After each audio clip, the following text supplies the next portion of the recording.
प्यारे बच्चों, यदि आप भी क्लास 7th में स्टडी करें और वार्षिक परीक्षा दे रहे हैं 2025 में, तो आपके लिए सामाजिक विज्ञान का क्वेश्चन पेपर आ चुका है, जो कि 19 मार्च के दिन प्रथम पाली में आपका जो है परीक्षा होने वाला है सामाजिक विज्ञान का। ठीक है, उसी का बिल्कुल 100% बिल्कुल वायरल ओरिजिनल पेपर लेकर आ चुके हैं। आपका परीक्षा में हूबहू क्वेश्चन रहेगा। तो सबसे पहले काम क्या करना है, तो चैनल पे पहली बार आए हो तो चैनल को सब्सक्राइब कर लीजिएगा, बेल आइकन को प्रेस कर लीजिएगा। इस पेपर में आपका 2 घंटे का समय दिया जाएगा। ठीक है, और 50 मार्क्स का आपका पूर्णांक होगा, यानी 50 नंबर का आपका परीक्षा होगा। बिल्कुल 100% ओरिजिनल, देख सकते हैं कहीं पे भी। ठीक है, सेट बी का क्वेश्चन पेपर है बाबू। तो क्या क्या इसमें भरना है, तो पहले जो भी है छात्र हैं तो यहाँ पर छात्र भरेंगे, छात्रा है तो छात्रा भरेंगे, वर्ग क्रमांक यानी वर्ग, यानी कि जो भी आपका क्लास 7th में जो रोल नंबर वो रोल नंबर भरना है। तो अपना विद्यालय का नाम यहाँ पर भर देना है। यहाँ पर प्रखंड भरना, जो भी प्रखंड में आते हैं। यहाँ पर जिला का नाम भर देना है। यहाँ पर क्या भरना है, संकुल का नाम आप लोग सेम ही भर सकते हैं, विद्यालय संकुल का नाम। ठीक है, आपको नीचे आ जाना है। नीचे आना है तो इसमें कुछ नहीं छेड़छाड़ करना, ये तीनों में। ठीक है, ये आपका शिक्षक भरेंगे। जो भी पूर्णांक आपका होगा, पूर्णांक यानी कि जो भी आप कितना नंबर लाते हो वो यहाँ पर भरा जाएगा। ठीक है, ये आपका 19 मार्च का बिल्कुल ओरिजिनल पेपर बाबू, देख सकते हैं। तो आप लोग जरूर इस क्वेश्चन को याद कर जाइएगा अपने अपने परीक्षा में। ठीक है, देखिएगा आप निर्देश दिएगा, पहले निर्देश को पढ़ना जरूरी है। लिखा गया इस प्रश्न पत्र में कुल 5 प्रश्न है, प्रत्येक प्रश्न का उत्तर देना क्या है, अनिवार्य है। पहले निर्देश को बहुत सारे बच्चे पढ़ते नहीं, पहले निर्देश को पढ़ना काफी जरूरी है। क्या इसमें बोला जा रहा है, अगला है प्रत्येक प्रश्न के सामने उनके लिए निर्धारित अंक निर्देश अंकित है। देखिएगा यहाँ पर प्रश्न है, यहाँ पर आपका अंक भी दिया गया, कितना मार्क्स का क्या क्वेश्चन होने वाला है। प्रत्येक प्रश्न के ऊपर क्रमवार अधिगम प्रतिफल का कोड, देखिए कोड भी दिया गया। ठीक है, उसके ऊपर तो सब कुछ यहाँ पर देख लीजिए। अब सीधा हम लोग क्वेश्चन पेपर की ओर चलेंगे बाबू। तो यही क्वेश्चन आया हुआ परीक्षा में, फटाफट आप लोग क्या करेंगे, अपने कॉपी में नोट करेंगे और याद करेंगे। ठीक है, पहला क्वेश्चन देखिएगा, कोष्टक में दिए गए विकल्प में से सही विकल्प चुनकर रिक्त स्थानों को पूर्ति करना, यानी कि भरना है। यहाँ पर आपको कितना 10 मार्क्स का आपका क्वेश्चन है बाबू। ठीक है, तो आपको 2-2 मार्क्स का प्रत्येक क्वेश्चन होने वाला है। तो चलिए यहाँ पर देख सकते हैं, पहला क्वेश्चन का नंबर पूछा गया कि शेर शाह का मकबरा जो है वो शैली में निर्मित है, वो कहाँ है, तो अफगान में निर्मित है। तो अफगान यहाँ पर भर दीजिएगा आप लोग। ठीक है, अगला क्वेश्चन खा नंबर क्वेश्चन देखिए, प्लवंस का संस्थापक कौन है, तो गोपाल है। तो यहाँ पर गोपाल था, तो यहाँ पर लिख दीजिएगा गोपाल था। ठीक है, अगला क्वेश्चन है कलरी पाउट्री पाउ जो है ना, कलरी पाउटुटू जो है ना, ये क्या है, मार्शल और मार्शल आर्ट है, मार्शल आर्ट शैली है। ठीक है, तो लिख दीजिएगा पर मार्शल आर्ट शैली। अगला क्वेश्चन देखिएगा, से अधिक ध्वनि प्रदूषण होता है किससे, तो 80 डेसिबल से अधिक प्रदूषण होता है। तो यहाँ पर 80 डेसिबल आप लोग भर दीजिएगा।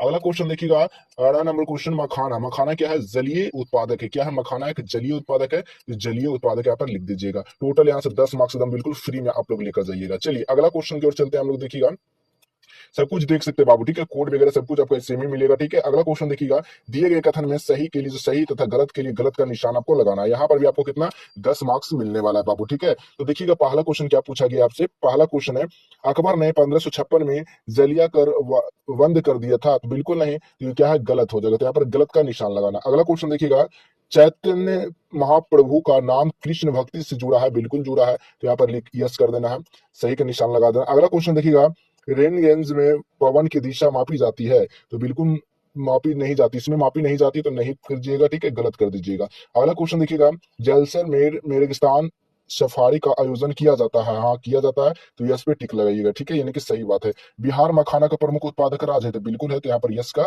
चिन्ह लगा दीजिएगा। ठीक है, इसी तरह से आपको सारा क्वेश्चन को बनाना है बाबू। अगला क्वेश्चन देख लीजिए, यहाँ पर तीसरा नंबर क्वेश्चन, स्तंभ आ को मिलान करना, स्तंभ बा से मिलान करना। ठीक है, ये स्तंभ आ हो गया, ये स्तंभ अब बा हो गया, इसको क्या करना है, मिलान करना। ठीक है, किसके साथ ये संबंध है इसका। ठीक है, देखिएगा पहला नंबर क्वेश्चन देखिए क्या कहा गया है, जो है ना अब्दुल रहीम जो है ना, अब्दुल रहीम खान खाना जो है वो किससे है, तो नवरत्न है। तो नवरत्न के सामने आप लोग टिक लगाइएगा। ठीक है, इन्हें मिलान कीजिएगा। अगला क्वेश्चन देखिए, विद्यापति जो है वो मैथिली कवि है, तो विद्यापति मैथिली कवि होगा। काल वैशाखी जो है किससे, बंगला से है। ठीक है, तो बंगला बंगाल की खाड़ी हो जाएगा। अगला क्वेश्चन है, तेल शुद्ध खाना जो है कहाँ है, बरौनी में है, तो बरौनी करिएगा।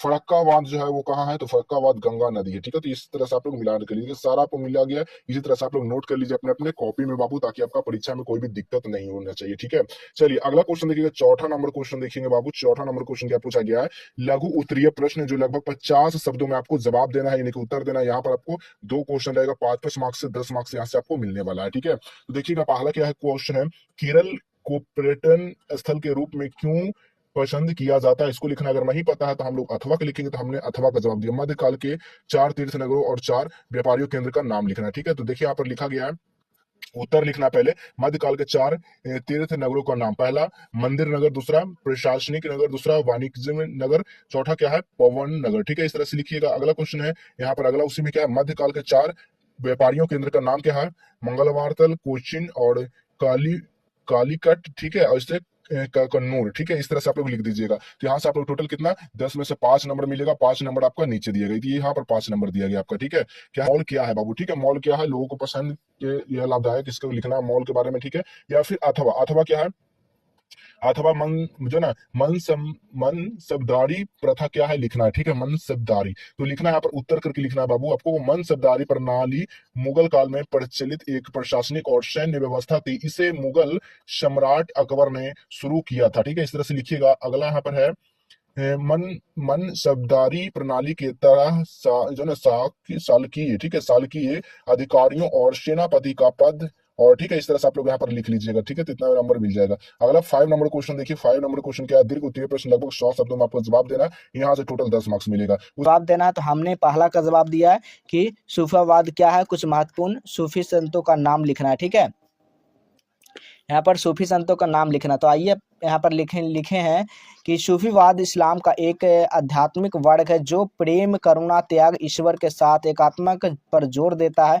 और सूफी संत बाहरी अंडवारों से दूर रहकर सत्य, भक्ति और मानव की सेवा पर ध्यान केंद्रित करते थे। इनका मुख्य उद्देश्य ईश्वर से सीधा संबंध एक स्थापित करना था। सूफीवाद का प्रभाव भारत के 12वीं शताब्दी से बढ़ा और इसे हिंदू मुस्लिम एकता को प्रोत्साहित किया, ठीक है। इस तरह से आप लोग लिखिएगा और नीचे इसमें लिखिएगा इसका सूफी संत, ठीक है। तो लिखिएगा ख्वाजा यानी कि गरीब नवाज, निजामुद्दीन औलिया, बाबा फरीद, शेख सलीम और अमीर खुसरो, ठीक है। इस तरह से आप लोग लिख दीजिएगा। 5 को आपका कंप्लीट हो जाएगा, यहाँ से 10 मार्क्स मिल जाएगा, ठीक है। तो चलिए हम लोग मिलेंगे इसी तरह अगले नेक्स्ट